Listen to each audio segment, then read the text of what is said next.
Pap smear గురించి మాట్లాడుకుందాము. Pap smear అంటే గర్భసంచి ముక్క ద్వారానికి మనం సెల్స్ అంతా ఇట్లా 360 డిగ్రీస్లో తిప్పి అది పంపిస్తామన్నమాట. ఆ కణాల్లో ఏమైనా మార్పులు కనుకుంటే రాబోయే క్యాన్సర్ 10 సంవత్సరాల తర్వాత ఎప్పుడో రాబోయే క్యాన్సర్ ఇప్పుడు మనం కనుక్కోవడానికి అవకాశం ఉంటుంది. అందుకని ప్యాప్స్మేర్ ఎవ్రీ ఇయర్ చేయించుకోండి అని గట్టిగా చెప్పేవాళ్ళం. ఇప్పుడు ఎల్పిసి అని తీస్తున్నాం, లిక్విడ్ బేస్డ్ సైటాలజీ.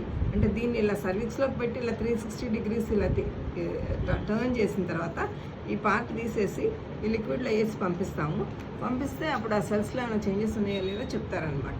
చెప్తే దాన్ని బట్టి మనం 99% ఏం ప్రాబ్లం ఉండదు. ఏమైనా ఉంటే అప్పుడు కాల్పోస్కోపిక్ గైడెడ్ బయాప్సీస్ ఏమైనా అవసరం ఉంటే అక్కడ పంపిస్తామన్నమాట. ఇది ఏ ఏజ్ వాళ్ళు వేసుకోవాలంటే 25 ఇయర్స్ నుంచి అందరూ వేసుకోవాలండి, అప్పుడు 55 ఇయర్స్. ఆ తర్వాత కూడా గర్భసంచి కనుక ఉంటే చేయించుకుంటూనే ఉండాలి.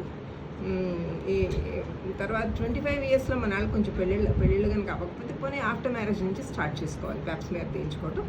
వన్స్ ఇన్ 3 ఇయర్స్ తీయించుకోవాలి. 35 ఇయర్స్ అబ్బో వాళ్ళు కంపల్సరీగా చేయించుకోవాలి. So once it is negative no problem, అట్లా ఎవ్రీ 3 ఇయర్స్కి ఒకసారి చేయించుకోవాలి.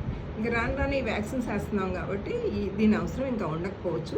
బట్ ఆల్రెడీ వేయించుకున్న వాళ్ళు కానీ ఆల్రెడీ ఎక్స్పోజ్ అయిన వాళ్ళు కానీ కంపల్సరీగా ఈ ప్యాప్స్మేర్ అనే test once in every 3 years చేయించుకోవాలి. Okay, thank you.